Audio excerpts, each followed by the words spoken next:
The Formula 1600 Super Series combines the Quebec-based Toyo Tires Formula Tour and the Ontario-based Toyo Tires Formula 1600 Championship. The Super Series comes to a head this weekend at the Grand Prix of Trois-Rivières. The 47th edition of North America's oldest street races concludes the 2014 Toyo Tires 1600 Super Series. It's been all Tristan DeGrand with 5 out of 7 wins, but the Eureka, Missouri native has had his hands full here in the streets of Trois-Rivières as 18-year-old Chase Pelletier is turning on the speed in a late season push.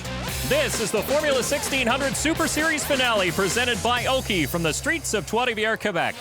Hello, everyone, and welcome. I'm Dave Bradley. Along with me is 2007 Ontario Formula 1600 champion, now sports car racer Kyle Marcelli. Todd Lewis is trackside. And Kyle, we've watched the 7 rounds. Tristan DeGrand has been on a tear, but now Chase Pelletier is starting to make a late season push. He sure is, Dave. It looks to be a 2-horse race at this point, coming down to the close of the championship. But you know what could be a factor? We're here at the Grand Prix Trois-Rivières.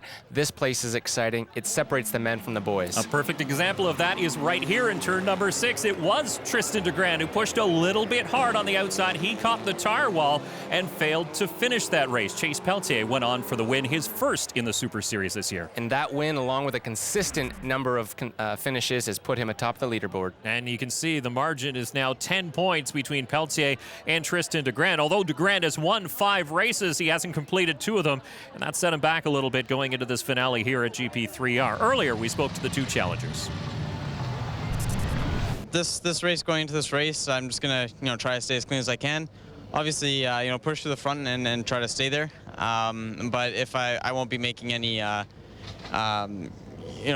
very challenging moves that might cost us the race. So I just need to have a good, clean race, and hopefully I'll be back where I was at the end of last race. Right now, I'm ready. I want to get out there. I want to prove myself I'm the champion, or I am a champion. So, I think we'll be coming there at the end. So it'll definitely be one to watch for sure.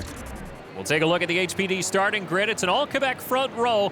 Starting on pole will be the number 2 of Michel Bonnet, starting alongside the number 96 of Olivier Bedard. Row number 2 has Chase Pelletier in the number 14, Didier Schraden in the number 94. Good to see him up near the front. The 01 is Marc-Antoine Cardet, and he'll start alongside the 64 of Sergio Passian. JP Jodouin drives the 38, and Max Hanratty in the 91. That's row number 4. Jason Clooney in the 90 and Guy Gillin drives the number 32. That's your top 10 starters here today as we ride along board the number 96 of Olivier Bedard. Should mention too, where's Tristan DeGrand? He will start last because of his race number 1 DNF here on the streets of Trois-Rivières. So as the field prepares for the start, you saw the safety car already in. Let's take a look at the Prolon race analysis. And we'll run 62 kilometers here today. It's a 10-turn street circuit, 2.46 kilometers. The pole sitter, Michel Bonnet. And once again, it's 25 degrees and sunny. A perfect day for a race. Yeah, it sure is. These guys, they're all looking to gain position, but we know you cannot win the race in the first corner. Certainly need to take advantage of the first lap, though. It'll be an interesting start. It always is here at the Grand Prix de Trois-Rivières as the field fans out right at the top of the green. You can see that outside line seem to work. We're 3 wide, still deep in the pack, but everybody manages to make it through. So that's Michel Bonnet leading, and Didier Schraden, I believe, up into P2. And here we go. Through turn number 3 for the first time, and the field will look to get single file. There's not much room through there. Man, you can see just how tight it is. This is one place I have not driven, but man, is it tight. Yeah, it really is. You saw a quick look from onboard Yannick Bordeaux. Your race leader continues to be Michel Bonnet. Chased now by Didier Schraden. There he is, Chase Pelletier, who's looking to put an exclamation point on this championship. He took the points lead with a win in the last race. So if he can hang on here today, he will be crowned champion. But this man is trying to catch him, and he's got a lot of work to do as DeGrand passes for 14th already. Yeah, he sure does. Tristan needs to be aggressive, but he needs to be smart. He needs to think long-term, needs to keep the championship in mind here. How about Didier Schreinen, though? And there's Olivier Bedard in the number 96. Didier Schreinen, one of the elder statesmen here in the Formula 1600 Series, and he's on the inside into turn number 1. He'll have a new race leader, and it's Didier Schreinen. That was well executed. You can see these guys just always working the wheel. These are very low grip machines. You know, street circuits do not have a lot of grip. These tracks are not used often. And Didier Schreinen knows a lot about talking about these race cars. He's an announcer by trade. By day, that's how he pays the bills. He does a lot of this, but he does really well each time he straps in one of these race cars. Sure does. You can see the level of confidence from these drivers up front, especially these Quebec natives. You know, they've raced this track a number of times, and wow, some great racing we're seeing here today. That's into turn number 6, one of the best passing points on this Circuit Trois-Rivières, and it gives Bonnet the lead once again. Schreinen now all over the back of him. You can see Schrenen's just playing with him there. He had a bit of a run. He backed off early, staying in his mirrors. And Bedard is right there. Peltier's right there as well. You saw Peltier get a little bit loose, hard on the brakes. He has to be worried as well. Keep that car in one piece. He can't afford a DNF here. Certainly. So Peltier's got the championship lead right now, and he's got to keep that in mind. He needs to drive hard, needs to drive fast, but again, think of the long-term picture. As we complete 2 full laps here, we can tell you that Tristan DeGrand is now up to 10th position, believe it or not. That car is flying. You can see these guys just using every inch of the road, running within millimeters of the apexes. And through the Duplessis gates, one of the most famous points on this Circuit Trois-Rivières, and Todd is standing by in the pits with an eye on the number 93. Todd, what can you tell us? Guys, it's been fun watching Tristan DeGrand go through the field and climb up towards the front. He's been getting a little assist from the team along pit lane as well. Remy Letang, one of the team principals, has been going up and down the line saying, hey, he's coming. They're not asking the teams to pull over and let him by, but they are reminding them that, yes, he's fast, he's coming towards them, and they don't want him being held up unnecessarily. He is coming as he's now in 9th position as he heads for the front straightaway. But you can see, because everybody is racing so closely, that's opening up the gaps. It's allowing him to catch them.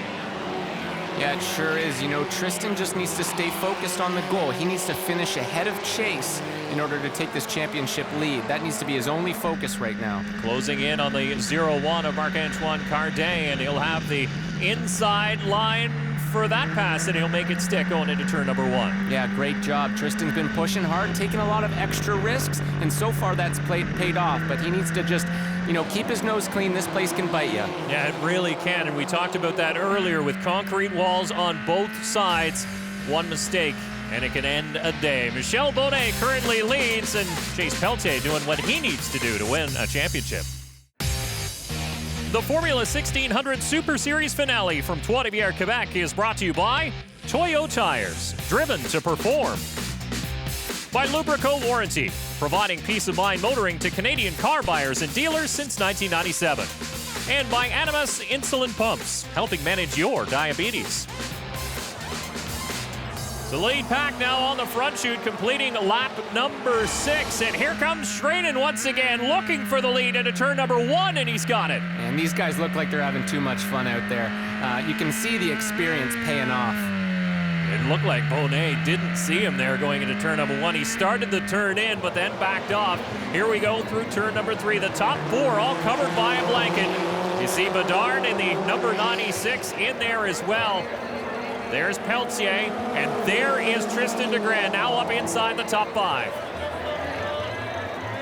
Now, if I'm Peltier, I'm starting to feel the pressure now, but I just need to stay focused, stay on task. I need to keep DeGrand behind me. And that's not going to happen. DeGrand on the inside. He smoked both front tires into turn number 6, and it's a drag race.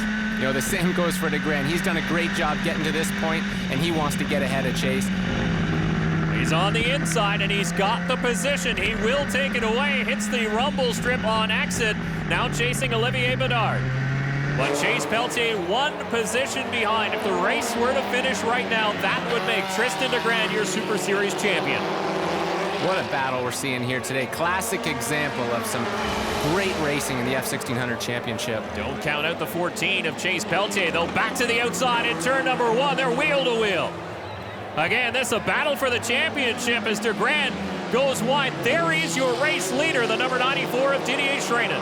Now again, these two guys, they need to be smart. We're only 8 laps into 24, and they're racing pretty hard. You know, they need to stay focused on the task. They're really only racing each other. It's hard to tell two young, hungry teenagers. You know what? Just slow down as we got a car around. And stopped on track, that is Yannick Bourdeau in the number 17. He'll get it refired to get out of the way. So just a local caution as we ride on board. Now, it looks as though he just missed his reference point, broke a little bit later than usual, and gotten some of the debris. You see him trying to grab a gear shift. He was in 14th position at the time of the spin. So we will carry on under green with your race leader, still the number 94 of Didier Schreinen. You know, one thing crucial about driving on street circuits is that you got to hit your reference points. There is no room for error here. And off the pace, the 93. You see the rear wheel bouncing up in the air. That is Tristan de Grand. Frustration from inside the cockpit of that race car. Ah, what a shame. It looks like that's possibly a broken half shaft or something. As we touched on earlier, the curbs here are fairly aggressive and maybe just got a little bit too much of it. A former champion in the Formula Tour here in Quebec, and let's have a listen. Yeah, we could see there just how aggressive that curb is. And you know, riding over that curb one time is fine, 2 times is fine, but if you continue to do that lap after lap, it's gonna bite, and unfortunately, we just saw that. And you can almost feel the frustration coming from that car, from the driver, the 93. But how about this? A battle for second now with Chase Pelletier to the inside of Michel Bonnet. Now, if I'm Chase, hopefully my team has just told me, hey, Tristan's got a problem. You're in the clear. Stay focused. And car around, it's your race leader, the number 94 of Didier Schreinen. That's in turn number 2. Yeah, that's unusual from a guy with this kind of experience. You know, we don't see those mistakes often, but as I touched on earlier, street circuits are very low grip. And even though the cars don't have a whole lot of horsepower, if you get to power a little bit early, and especially if you're a little bit offline, you can light the tires up and spin, just as we saw there. Get up in the dirt, and Schreinen now being pushed off the race course. You see the safety worker sort of saying, are we done? And it looks like Schreinen is done for the afternoon, but that makes this now a battle for your race lead with Michel Bonnet in the number 2 and Chase Pelletier in the 14. Pelletier looking once again to put an exclamation point on this season. He came into this race, and we're going 3 wide into turn 3. We had that lap traffic there just getting in the way of these leaders, and he's trying to stay out of the way, but as a matter of fact, it's actually doing more damage. He just needs to stay online and let these leaders get by. Ben Pushrod is going to end the day and the championship hopes of the 93 of Tristan de Grand, but Michel Bonnet continues to lead here at GP3R. Welcome back to Trois-Rivières, Quebec, and the Formula 1600 Super Series Finale presented by OKI. I'm Dave Bradley. Along with me is Kyle Marcelli in the booth. Todd Lewis is trackside, and we'll reset for you briefly. Didier Schreinen was leading. He's now out. Tristan de Grand was up inside the top 5. He is now out. It's Michel Bonnet who leads with 15 laps in the books. Yeah, never a dull moment here in the F1600 Championship. Let's not forget Chase. All he needs to do is remain exactly where he is, and he's got this championship. But he's looking pretty racy there in the draft to the number 2 of Michel Bonnet. And once again, I said it earlier, and I'll say it again, it's hard to tell a teenager to slow down. You know, I've been there, done that. I was young, aggressive, and you're hungry for the win. And sometimes thinking long-term is tough to do when you're in the moment. Outside to inside for the Honda-powered number 14 of Chase Pelletier, but Bonnet in the number 2 in a Ford-powered car. And there is the 96 of Olivier Bedard, the Prolon-sponsored number 96. He's in the mix as well, sitting in 3rd. And an interesting story there, if Pelletier fails to finish, Bedard might have an opportunity here at a championship. Yeah, very exciting. You know, Michel's looking confident up front. He's got plenty of laps around here, and we're seeing that now. Just smooth, hitting his points, and looking very confident, as you mentioned, as we ride on board with Chase Pelletier.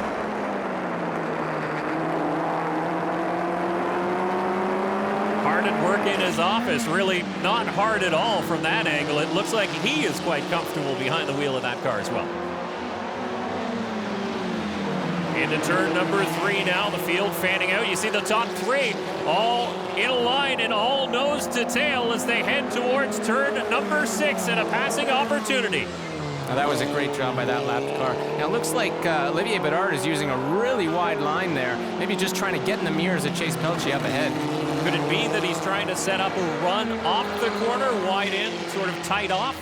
You know, the cool thing about this racing series is, I mean, these cars are so equally matched, and at some point in the race, it becomes a head game, and you're just trying to get in the competitor's head. Chase Peltier is getting in every single one of those mirrors of Michel Bonnet to the outside now as he takes a look on the 2, your race leader. Absolutely. Chase is looking very aggressive here. Got to take our hats off, though, for the Formula Tour promoter, Marcel Lafontaine, who runs the Formula 1600 Tour in this province of Quebec. It is alive and well as it is in Ontario, and it's wonderful to see these events come together to make the Toyo Tires Super Series, as we've seen all season long. It's been great racing every stop we make. Yeah, you can just see the crowd lined up on the grandstands. I mean, what a great event this is. As I said earlier, unfortunately, this is one of the few tracks in North America I had not had the pleasure of driving on, but it certainly a great event. The one thing about the Grand Prix de Trois-Rivières is the people of Trois-Rivières love their racing, love motorsports of any kind. Doesn't matter if it's a full-bodied stock car or if it's the open-wheeled Formula 1600s. And this is still a great battle for the lead. As we take a look back a little bit further, you see the 0-1 of Marc-Antoine Cardet. He's having a very, very good run in that red race car. Well, you can see these two up front. They're getting racy, and that's slowing down the pace, allowing 3rd and 4th place to creep up on them. Well, this race is far from being decided, with Michel Bonnet currently your race leader, but he's getting a ton of pressure from the youngster, the 14 of Chase Peltier, who's holding down 2nd. This is a Formula 1600 Super Series Finale presented by OKI, and we have a race on our hands, getting down to the final few laps here at the Grand Prix de Trois-Rivières, and it is Michel Bonnet in a Ford-powered number 2 being chased by the Honda-powered number 14 of Chase Peltier. It's great to see the different manufacturers, both in terms of chassis and engine, go head-to-head here. These guys are getting every bit of that Toyo tire. 20 laps in the books of a scheduled 24 here on the tight street circuit of Trois-Rivières, Quebec. Through the Duplessis gates one more time. Bonnet will hit his marks. Come very, very close to that inside wall, but just barely miss. Man, it takes guts to go through there. Sure does. Just 4 laps left here, and you can see Chase is still pushing hard, checking his mirrors there, but he's got room. He's not feeling pressure right now. Now you see Peltier sort of moving along with the 2 of Bonnet. Bonnet obviously taking a defensive line. As you're a driver chasing, are you starting to get worried that you may not get by, or what are you thinking there? You know what, when you're in the chase position and you see the guy ahead of you getting defensive, actually puts a bit of a smile on your face. It gives you a whole nother sense of confidence, like, this guy's worried about me.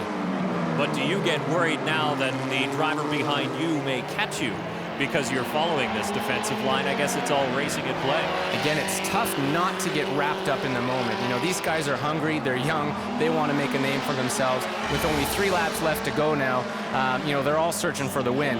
Well, some are young. Michel Bonnet, the ripe young age of 53 coming into this one. It's the elder statesman leading the young, hungry Lions in this race. Man, good for him. I hope I have that energy and that skill when I'm that age. Car around in turn number 3. That's Ken Herbst. He's off the racing line. Just a local caution at this point. He'll get it back going as the leaders make it through unscathed. Would you pick up a draft on this big long straightaway at this point? Yeah, absolutely. You know, as we touched on earlier, these cars draft so well. We're seeing Chase right now. He's really putting the pressure on Michel. He's almost in the tire tracks of that number 2 car, and then he moves to the outside, trying to put together a run, looking for the race win. He doesn't need it to win the championship at this point, but boy, would it feel good. Here he goes to the inside. And they touch twice. And Bonnet gets the worst of it. Chase Peltier able to continue on, but a broken right front for the driver, the 2, Michel Bonnet. And the frustration from him, you can see the arm waving in disgust. Yeah, that's got to be tough. You never want to, you know, have an accident on your local circuit. Marc-Antoine Cardet in the 0-1 is your new race leader after that mix-up. Chase Peltier now on his back wheels as they continue on. We'll have another look at what happened. Yeah, so he was making a move up the inside and, in my opinion, left a little too much room between the car on the right side of him. He really didn't need to go all the way inside. You could almost have fit a third car up in there. If he would have just stayed a little closer to Michel, Michel would have known he was there, and chances that accident wouldn't happen. Bedard got lucky. He avoided a backing up number 2 of Michel Bonnet, but Bonnet's day is done as Pelletier continues on, and here he goes for the lead. He manages to duck underneath the 0-1 of Marc-Antoine Carnet. I'm surprised the wheels are still pointed straight on that 14 car. Again, we're seeing a lot of new technology these days, and the equipment, man, look at the reliability in it. Top 3 now all covered by Blank. You saw a quick flash of the caution flag, and now it is out a full course caution just as Chase Pelletier takes over top spot, and there is why Michel Bonnet and the 2 stopped in the turn, and this will finish the race under a full course caution. The checkered flag will fly this time by. Give the race win and the championship to the number 14 of Chase Pelletier. Yeah, what a relief for Chase. I mean, talk about one less corner, and Marc-Antoine Carnet would have had the win. He fought hard all afternoon long, made late race contact with the number 2 of Michel Bonnet. There he is, a dejected Bonnet, making the long walk back to the paddock area. Tough afternoon for him here today in Trois-Rivières. As we take a look at your top 10 finishers here at the Grand Prix de Trois-Rivières. Pelletier, obviously your winner, but how about Jean-Philippe Jaudoin coming home in 4th, Jason Clooney 5th, Kevin King in 7th spot, and Gerald Dumoulin in the number 59 wrapping up the top 10. What a great feeling it is to take a victory. I mean, Chase did an awesome job this weekend, a sweep of the weekend. I mean, he left nothing on the table, and we saw that every lap of the race. He brought his broom to Trois-Rivières, Quebec, and you can see crowned the champion. A tie for second, though, between Tristan DeGrand and Olivier Bedard, who had a good, solid run here this afternoon. But let's go down trackside. Todd standing by with your champion here today. Chase, you've had a bunch of smiles on your face this weekend, and this is the biggest one. Can you believe this? Oh no, this is amazing. The team and I have worked so hard to get this new Miguel chassis that we're just learning this year. But to come out here, get 2 wins at this historic track, and to take the championship at the same time, it's amazing. I can't find words for it. Storybook finish, guys. Chase Pelletier is your champion. And Todd, what a drive this weekend for Chase Pelletier, but Kyle, tough break for Tristan DeGrand. Yes, Dave, you know, Tristan knew he had to be aggressive today, coming from the back of the field. Unfortunately, that aggression bit him here at Trois-Rivières. In 2014, the road race circuits are where Tristan DeGrand excelled, but it was Chase Pelletier who mastered the street circuits here in 2014. So once again, a big congratulations to Brampton, Ontario's Chase Pelletier, your 2014 Toyo Tires Super Series champion. This Formula 1600 race is brought to you by Honda Performance Development, by WeatherTech Canada. Visit us at weathertech.ca for all your automotive accessory needs. And by E3 Spark Plugs, born to burn. It's been an exciting, action-packed day here in Trois-Rivières, Quebec. We've had tight racing, we've had some bumping, and we've had some heartbreak, but in the end, all smiles for your new champion, Chase Pelletier. And it's been great to see the growth of these 2 championships and the level of competition, bringing back a lot of fond memories. For Kyle Marcelli, Todd Lewis, the entire Fuel Media Lab team, I'm Dave Bradley. Thanks for watching. We'll see you next year.